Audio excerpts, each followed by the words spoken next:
Alright, shout out to Joseph Gray. And if I mispronounce your name, I do apologize for that. How can one figure out their karmic debt and what is owed? I feel as if my purpose isn't quite clear. Celestial rising, divine denouement, and grand night to the beautiful deity watching this video, to divine reflection, divine messenger. And we are back with another experimental experience of experiences that are being aware of the message that we are going to come to terms with for today. And we are back with another message. Now, I understand as well, if you choose to and you enjoy these videos, make sure you like, comment, subscribe for more divine messages.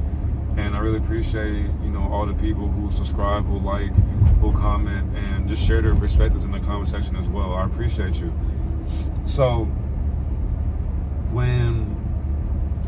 the thing is, we got to understand and break down karmic debt. Because karmic debt is not actually a real thing, considering the fact that only a human being would ever perceive karmic debt as something that you owe. But you don't owe anything in this world but the choices that you aren't consciously making. And here's what I mean too, because I know somebody's probably like, what does that mean?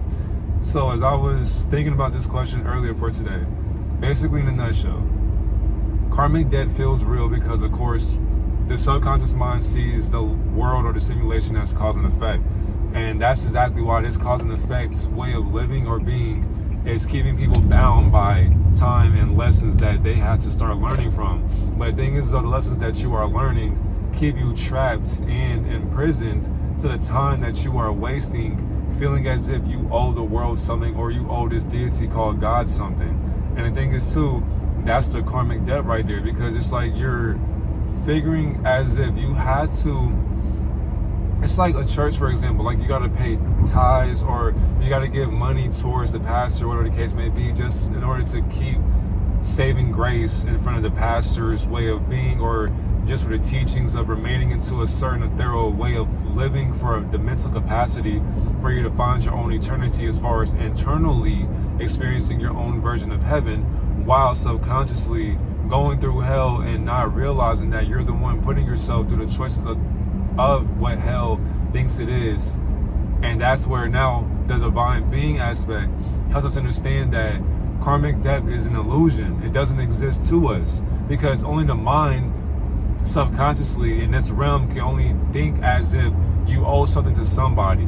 You don't owe anybody shit. But now if you make an unconscious choice and you know that you got to owe somebody in the game, don't be surprised when the other controller is going to knock you off of your controlled experience of a simulation for the console that you are playing the game in. Now the thing is too, because karma is an illusion, and the thing is too, you don't have any debt to owe, that's where the energy and motion comes into play.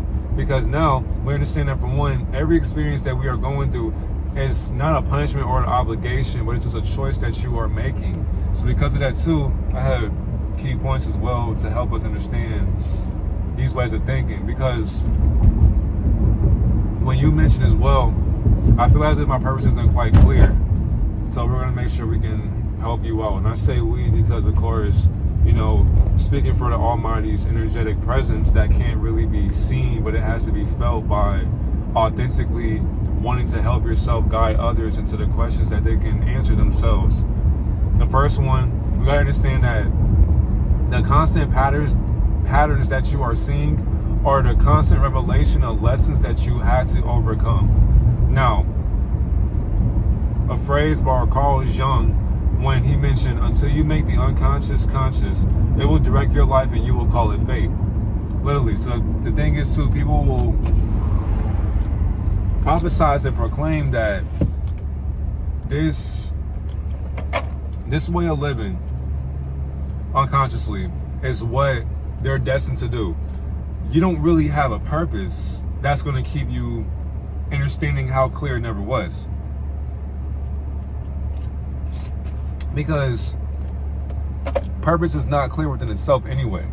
Because purpose does not know what the purpose is for itself. Purpose does not know what the purpose is for itself. So if you ask purpose, what is your purpose? What do you make of your life? How do you go about life living as purpose? Are you purposeful? Are you doing things purposely? How is your purpose enhancing your way of being. Because obviously, if you're the version of purpose to the subconscious way of being, then spiritually, you are observing your awareness to what purpose was never comprehending. So it wasn't clear to begin with. That's where these constant patterns, they're helping you see what you need to be focusing on. For example, if you know you have bad eating habits, that's one of the lessons that's supposed to be showing you and revealing to you why you have to be focusing on putting better quality foods in your vessel, in your avatar. Because you gotta understand as well that energy and motion, karma is an illusion. And the thing is too, there is no debt to owe. Because once you understand that, all you're doing is just owing the energy and motion that has to remain at a positive standpoint. If you can't stand positivity, that shows how negative your whole perception has been the whole entire time. You're already dead on the inside. So obviously, negativity is what brings you more positivity. But when I remain positive, your negativity frowns upon my positivity, because you're like, why are you so positive? Why are you so joyful? Why are you spreading love and peace amongst other beings? I hate you. You hating my positivity just shows how much you lack, how much love you lack for yourself. These patterns that are also easy to overcome, they can foreshadow somebody to not seeing what they should be focusing on, and that's learning the lesson at hand. But if you can't see the lesson that's right in front of your face, how do you know it's hidden in plain sight when it's hiding right in front of your face? And that's like what I put too. Oh yeah, another example as well. If let's say you are attracting the same relationships that are poisonous, they're just toxic for you. Now that's just basically showing you that the lesson that you are going through with a toxic relationship isn't really about other beings, but that's a way for you to heal yourself, know your self-worth, and then create these boundaries that people are not just going to walk all over anymore. You know your self-worth, you know how much you are worth, regardless of money, regardless of status and all of that. You know that you got to set these boundaries so that people are not able to just do certain things, say certain things, or treat you any kind of way. Not only that, you know that these boundaries will help you observe the being that's also in front of you, so that when they exude or they're, what's the word I'm looking for? They're projecting negative instances that are able to trigger you, you can nip it in the bud immediately, because you set a certain initiative before you and this partner began dating or getting serious or intimate. That's why you creating the boundary of being aware of these lessons will help you see the repeating patterns that are telling you what you're comfortable with, but you don't want to remain uncomfortable for changing your lifestyle. Because your lifestyle, for it to be successful, for it to be prominent, for you to be mesmerizing, you have to be willing to change the comfortability that you used to lie in. And I say lying because people are still lying in their comfortability that is keeping them stagnant in a lesson that they still have not learned. The next one, the things that trigger you are exposing the open wounds that you are not healing and closing within. One thing I put as well, whenever you're controlled by, if you let something anger you, that's what's controlling you. The things that are triggering you are revealing to you what you have to work on. The things that are triggering you are revealing and showing you and telling you what you need to work on. That's exactly why, for example, if my success and my story and my mindset and my teachings make you envious of me, that's the reason why. For one, the issue isn't with you per se, but it's a part of them that feels unworthy of success. So the thing is, they're not envious of me. It's not them at all. It's just their subconscious mind basically feels as if they are unworthy of the same exact success that they are monitoring me experiencing. You can experience that exact same thing, but you're being triggered by what you cannot comprehend because you don't put in the work behind closed doors. Did you make a video today? Did you journal today? Did you post in your group chat today? Did you talk to somebody and motivate them today? Did you give back to the homeless without recording it or expressing it to the world? Did you say thank you to the Almighty Creator? Did you give thanks to your subconscious mind in the mirror today? Did you take care of your hygiene? Did you take a shower and release all the tension, all the negative programming from yesterday into the drain? Did you do breath work? Did you be mindful or meditate or whatever the case may be? Were you able to ground yourself today? Now, if it was raining, I understand that, but were you still able to go outside and just be able to experience this realm of energies that think in many different ways of things that we can't articulate, as far as the motion that we are able to observe. It's like, if you're not doing things to better yourself, then you won't be better for yourself. If you're not doing things to better yourself, then you won't be better for yourself. So as I'm doing better for myself, you'll be envious of that. And it's not you, once again, but it's the fact that you feel as if you are unworthy of being like me, because you want to be like me, but you can't be like me because all you can do is be like yourself. When you be like yourself, then nothing can trigger you, because you know who you are. How I live should not trigger you. But what should trigger you is you're not working hard enough to be a better you. That's what should trigger you. What should trigger you is not success or materials. What should trigger you is, you know what, I'm not getting up every day and being a better man or woman for myself, or my future self, or my children, or my family. What am I doing for myself besides watching somebody else be better for themselves? What can I do to be a better me? What can I research? What can I learn? What can I say? What can I teach? What can I guide myself into to finding a better way of being? That's all it is just being a better way of being. The third one, your past unconscious actions are shaping and molding you into who you are being right now. The thing is, every action, every word, distraction, and every thought that you have literally is a seed. Not only that, when you are being wise in what you are planting, then the things that you plant will become your harvest. Whatever you plant, every action, every word, every deed, every distraction, everything that you are doing, saying, feeling, experiencing, when you plant that into the foundation that you stand on every single day and that you lay on, when you plant that and you observe it, depending on how you feel about that is what's going to grow and make sure that you are able to sow your harvest. So if you're planting negative seeds, negative thoughts, doing negative actions, then in your garden, you're going to have nothing but negativity sprout up into your foundation. So every time that you are walking or experiencing life or doing things, all you can exude is just the hate upon yourself. All you will see is the hate that you have for yourself. All you will see is instances that will make you be less of who you think you are. You will feel less than when you are actually more than what you think you are less than. You're not less than anything or anyone, but you feel as if you are because you can't see more than what you are experiencing temporarily right now, currently, because you are not focusing on focus. When you're not focusing on the aspect of focus, then you can't focus on being a better you for your betterment, because you're too busy worried about things that can serve you no good for your purpose that you have to create.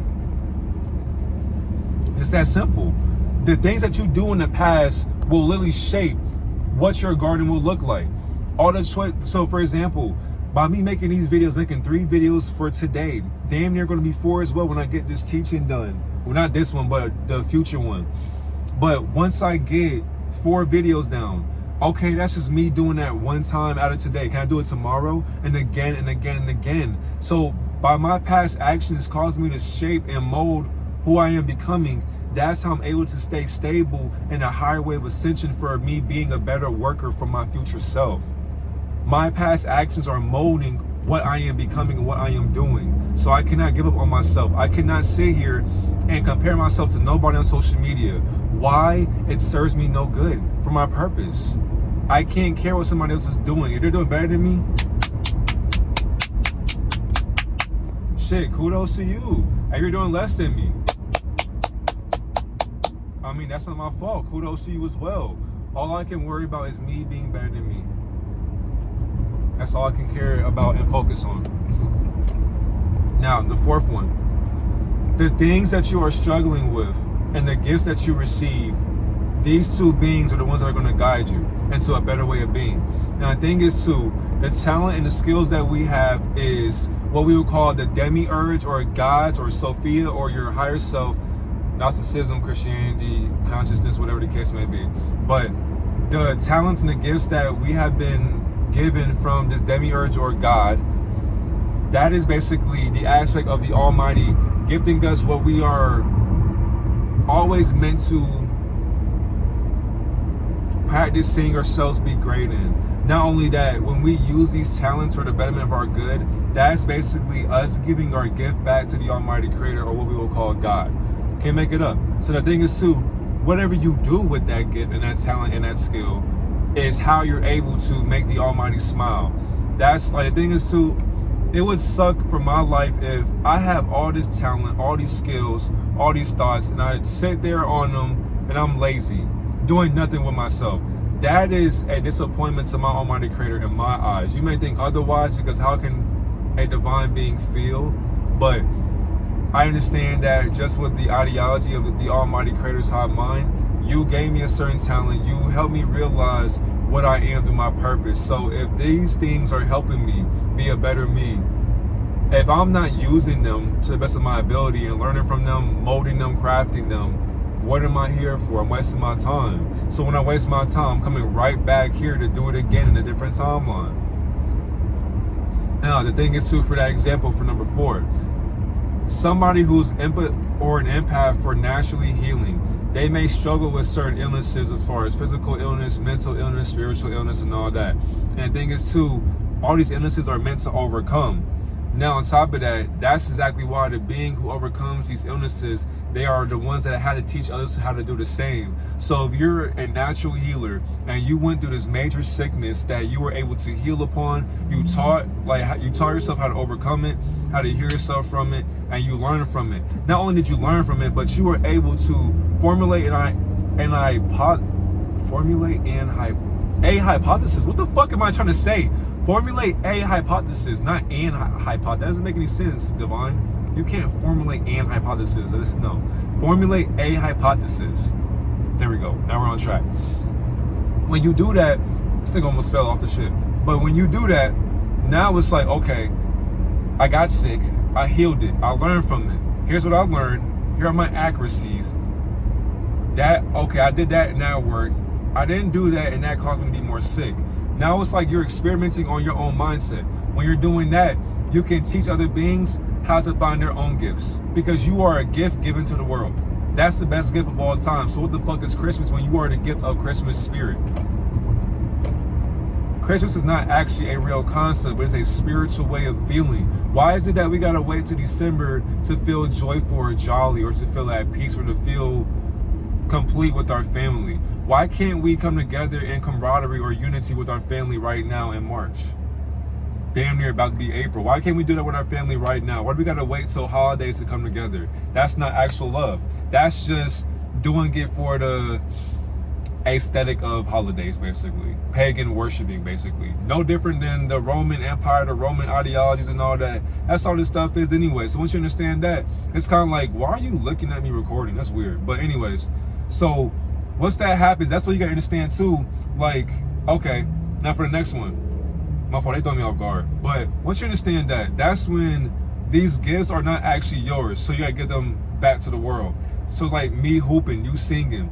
We had to put the ball into the hoop. We gotta kick the ball. We gotta box, write, journal, sing, rap, work, dance, whatever you want to do, whatever your art is.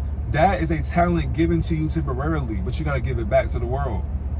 That's why people work when the lights are on and offline as well. Because no matter what you do, it's lights, camera, action the moment that you are born. You were born with a certain gift that other beings do not have. So because they don't have it, not saying that they don't actually have it because they have it. We all have a gift to do and bear.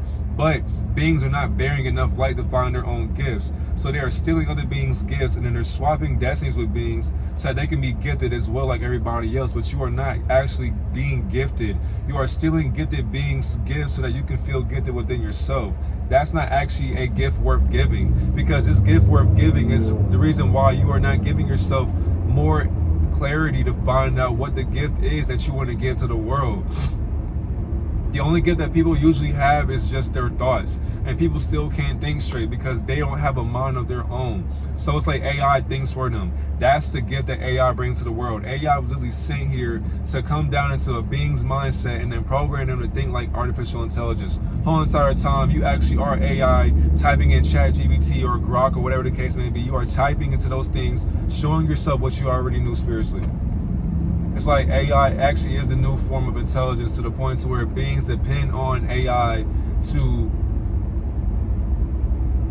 keep them on track with a certain script that they can't even follow spiritually.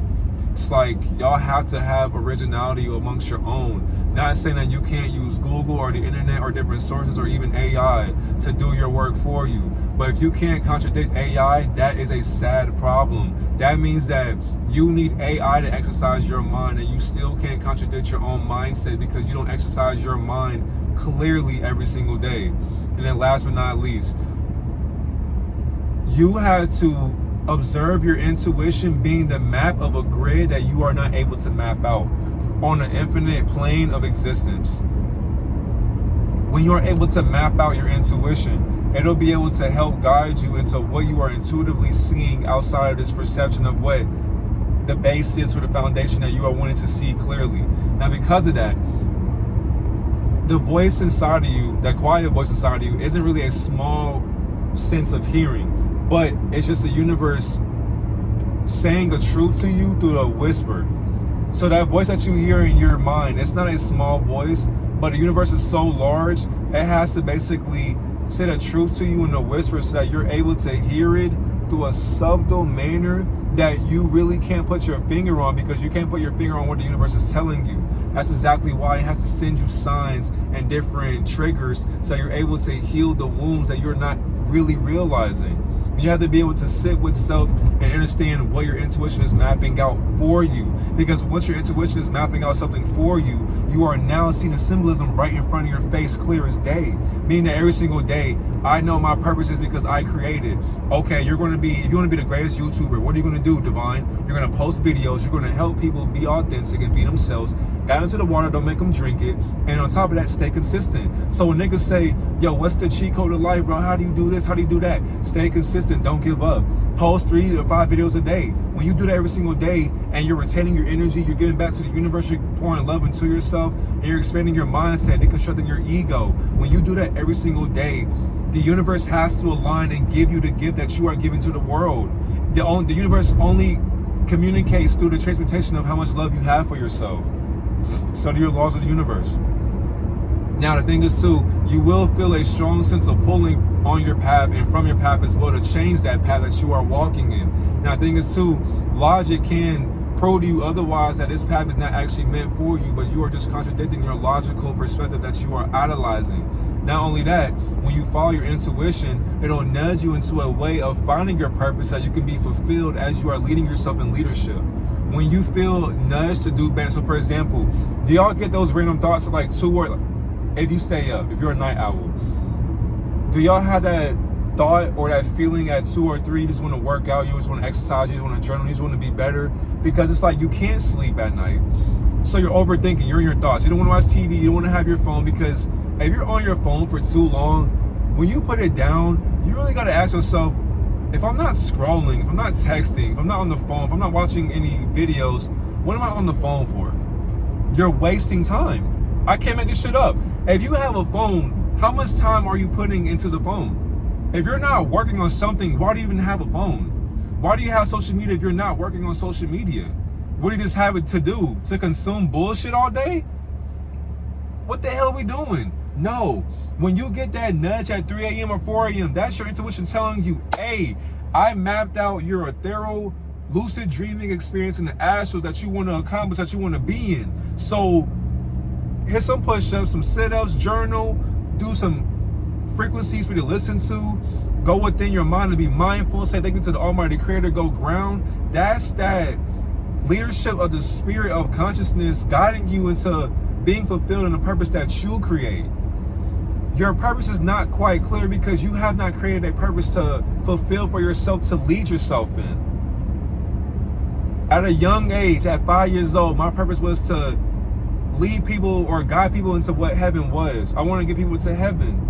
But what I realized as I got older, there is no heaven. So what I'm doing right now is basically me doing what I prophesized at 5 years old. Guiding people to the water, never making them drink it. That is heaven-like to me. Because I understand that, for one, this is all divinity, this is all divine thinking. Only a human being will see karmic debt as something that you owe, or something that you had to learn from so that you don't have to come back here. You're not actually here to begin with. You don't owe the Almighty anything, but what you do owe is a time well spent for the bond that you create with the Almighty figurine of a creator that we can't even see. We had to experience that role that the Almighty plays in every single day. The Almighty plays a character that we can't fathom. So because we can't fathom it, we feel as if, oh, I'm here for a reason, so I must have did something in my past life. Excuse me. Yes and no. Excuse me. Yes, like we all have did things that we had to owe. But the thing is, though, you are learning what you are owing to the world. I owe information, I owe knowledge, I owe love. Excuse me, because in my past life, I didn't have that. So because I didn't have that, I had to give it back to the universe. That's exactly why I'm constantly making videos, because that is my karmic debt. But I don't owe any debt to the universe because it's already paid off. And how is it paid off? Because I love what I'm creating right now. That's exactly why content creation is actually a thing, because that is your karmic debt. You are creating what you owe to the universe, and that's basically your talents and your gifts that people are not able to. God damn it, man. I hate overly nice people. When I tell you to go, nigga, go. Don't tell me, no, you go. No, nigga, you go. Nigga, like, damn. Sorry, distracted. So, hey, but yeah, other than that though, man, you know, not hopefully, but I really intuitively think that this video helps somebody out there understand, you know, stop feeling as if you owe the world an explanation of the karma that you never owed. If you ask karmic debt, what do you owe? Karmic debt would even give you an answer. So if karmic debt can't even answer what it owes for you, then how the fuck do you owe anything to this world when you don't owe shit but the love you should be having for yourself? That's all you owe, is love you have for yourself. If you can't love yourself, then obviously you have to pay that back. You have to come back here and find the love in the outside realm and bring it within you. Because understand as well, you and I, we are not the body. We are not the avatar. We are the observation of the avatar, experiencing ourselves in a mental state of mind. The mind is not the prison, but the body imprisons itself to feel as if it's actually real.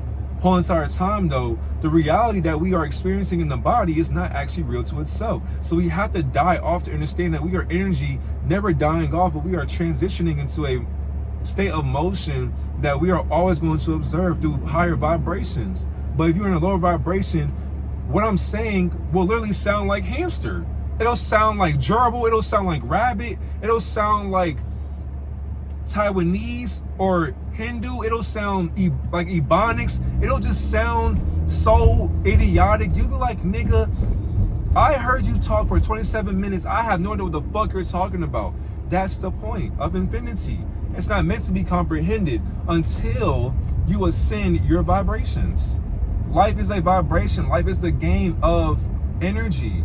So when you are moving your energy in a positive way, then positively, how are you being for yourself? As the being outside of yourself, observing who you think you are for yourself right now for today. Y'all already know I'm gonna go get me a smoothie. You know, get right back to work. But have a great, wonderful day, Divine Reflection. I love y'all.